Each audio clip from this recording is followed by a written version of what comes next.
प्यारे दर्शकों नमस्कार। तारीख आज 29 जनवरी 2025, दिन बुधवार और हिंदी पंचांग के अनुसार आज माघ माह के कृष्ण पक्ष की अमावस्या तिथि है। आइए जानते हैं उत्तराखंड की तमाम बड़ी खबरें फटाफट अंदाज में। उत्तराखंड में शीतकालीन यात्रा की ब्रांडिंग कर गए पीएम मोदी, कहा सर्दियों में यहां जरूर आएं। प्रधानमंत्री नरेंद्र मोदी ने उत्तराखंड में शीतकालीन यात्रा को लेकर विशेष अपील की। उन्होंने 38वें राष्ट्रीय खेलों के शुभारंभ पर कहा कि उत्तराखंड मेरा दूसरा घर है और यहाँ की शीतकालीन यात्रा का हिस्सा बनना मेरी इच्छा है। उन्होंने देश भर के युवाओं और एथलीटों को सर्दियों में उत्तराखंड आने और एडवेंचर गतिविधियों का आनंद लेने के लिए प्रेरित किया। वहीं मुख्यमंत्री पुष्कर सिंह धामी ने भी बाबा केदार के शीतकालीन प्रवास स्थल से इस यात्रा का शुभारंभ किया था। चार धाम यात्रा की तर्ज पर शीतकालीन यात्रा को बढ़ावा देने के प्रयास किए जा रहे हैं।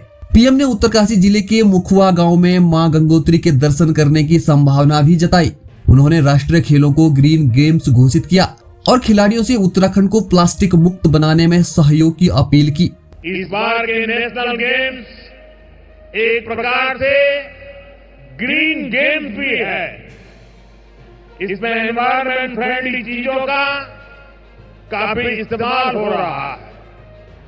नेशनल गेम्स में मिलने वाले सभी मेडल और ट्रॉफियां भी ई वेस्ट से बनी है। मेडल जीतने वाले खिलाड़ियों के नाम पर यहां एक पौधा भी लगाया जाएगा। ये बहुत ही अच्छी पहल है। महीनों की तैयारियों के बावजूद पुलिस व्यवस्था धड़ाम, राष्ट्रीय खेलों में लगा लंबा जाम। देहरादून में राष्ट्रीय खेलों के उद्घाटन समारोह के दौरान पुलिस की व्यवस्थाएं चरमरा गई। हजारों लोगों के वाहनों ने रूट डाइवर्जन को अव्यवस्थित कर दिया, जिससे शहर के कई हिस्सों में लंबा जाम लग गया।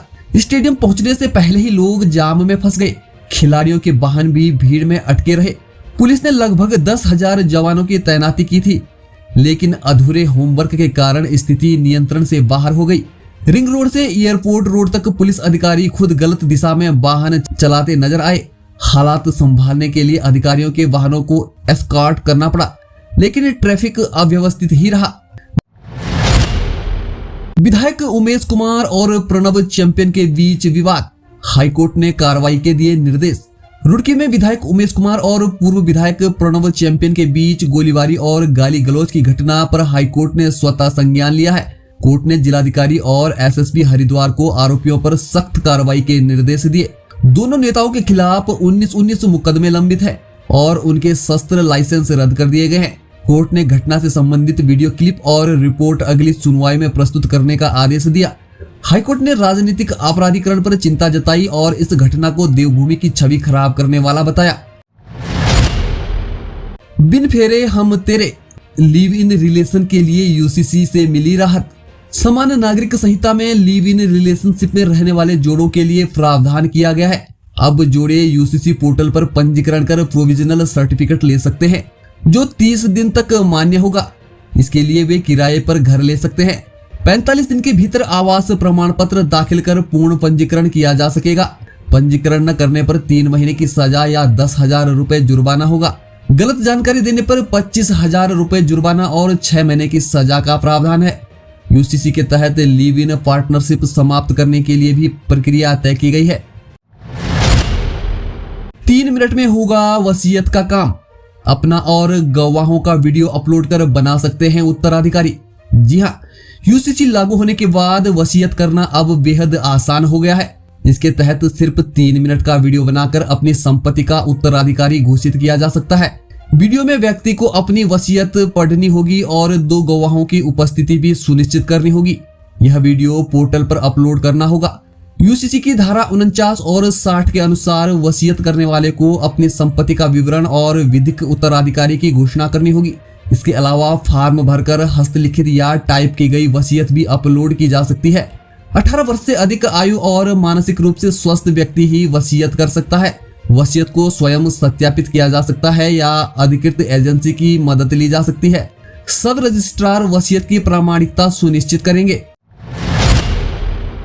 नेशनल गेम्स ओपनिंग सेरेमनी, खेल मंत्री रेखा आर्य ने दिया जोशीला भाषण। देहरादून में नेशनल गेम्स की ओपनिंग सेरेमनी का आयोजन भव्य रूप से किया गया। प्रधानमंत्री नरेंद्र मोदी की उपस्थिति में खेल मंत्री रेखा आर्य ने जोशीले अंदाज में समारोह की शुरुआत की।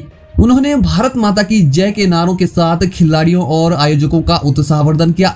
रेखा आर्य ने उत्तराखंड में इस आयोजन के लिए केंद्र सरकार और धामी सरकार का आभार प्रकट किया। उत्तराखंड में 38वें नेशनल गेम्स के तहत 9,545 खिलाड़ी और 16,000 से अधिक प्रतिभागी शामिल होंगे। गेम्स देहरादून, टिहरी, ऋषिकेश, रुद्रप्रयाग और हल्द्वानी जैसे जिलों में आयोजित किए जाएंगे।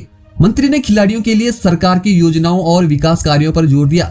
सभी आयोजन स्थलों पर तैयारियां पूरी कर ली गई हैं। पहाड़ी मूल के लोगों को अपशब्द कहने के विरोध में कांग्रेस का प्रदर्शन, बीजेपी सरकार का फूंका पुतला। ऋषिकेश में पहाड़ी मूल के लोगों को अपशब्द कहने की घटना के बाद कांग्रेस ने एस्ले हॉल चौक पर बीजेपी सरकार का पुतला दहन किया। महानगर अध्यक्ष जसविंदर गोगी ने कहा कि विजय जुलूस में पहाड़ी मूल के लोगों के खिलाफ आपत्तिजनक भाषा का इस्तेमाल किया गया, लेकिन सरकार ने इसे गंभीरता से नहीं लिया। कांग्रेस ने खानपुर विधायक और पूर्व विधायक के बीच तमंचे लहराने की घटना को भी आड़े हाथों लिया। करण महारा ने पूरे प्रदेश में प्रदर्शन की घोषणा करते हुए कहा कि देवभूमि में इस तरह की घटनाएं शर्मनाक हैं। कांग्रेस ने कानून व्यवस्था की नाकामी पर सरकार को घेरते हुए इस घटना की निंदा की। गुरिल्ला संगठन ने लंबित मामलों को लेकर मुख्यमंत्री धामी को दिया अल्टीमेटम। उत्तराखंड एसएसबी प्रशिक्षित गुरिल्ला संगठन ने अपनी मांगों को लेकर सरकार को 15 दिसंबर तक का अल्टीमेटम दिया। संगठन ने चेतावनी दी कि यदि उनकी मांगों पर कार्रवाई नहीं हुई तो मुख्यमंत्री आवास घेराव और आत्मदाह जैसे कदम उठाए जाएंगे। रुद्रप्रयाग में भी पुल निर्माण में देरी के खिलाफ ग्रामीणों ने धरना दिया। संगठन ने शांतिपूर्ण आंदोलन की बात कही। अध्यक्ष युद्धवीर सिंह राणा ने इसे हर गुरिल्ला का संघर्ष बताया और सरकार से न्याय की उम्मीद जताई। ऋषिकेश में दोस्तों की आंखों के सामने गंगा में डूबा युवक, परिवार में मचा कोहराम।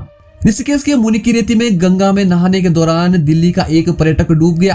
पुलिस और गोताखोरों ने युवक को गंगा से बाहर निकाला, लेकिन अस्पताल में डॉक्टरों ने उसे मृत घोषित कर दिया। इंस्पेक्टर रितेश शाह के मुताबिक 3 दोस्त रामझूला घूमने आए थे।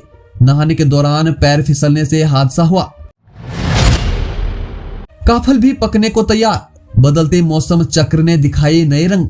धौलछिना और विनसर अभयारण्य में काफल और बुरांस के फूल जनवरी में ही खिल गए हैं। आमतौर पर ये मार्च अप्रैल में होते हैं। वैज्ञानिकों के अनुसार जलवायु परिवर्तन के कारण पहाड़ों में यह बदलाव हो रहा है। कम बारिश और बढ़ते तापमान से वनस्पति समय से पहले फल फूल रही है, जो जैव विविधता के लिए चिंताजनक है। अग्निवीर वायु भर्ती के लिए बढ़ी आवेदन तिथि। भारतीय वायुसेना ने अग्निपथ योजना के तहत अग्निवीर वायु भर्ती की आवेदन तिथि 2 फरवरी 2025 तक बढ़ा दी है। इच्छुक उम्मीदवार आधिकारिक वेबसाइट पर फॉर्म भर सकते हैं। परीक्षा 22 मार्च 2025 को प्रस्तावित है। तो प्यारे दर्शकों, ये थी आज की प्रमुख खबरें। न्यूज पसंद आई हो तो वीडियो को लाइक जरूर करें और चैनल पर नए हैं तो चैनल को सब्सक्राइब भी करें। नमस्कार।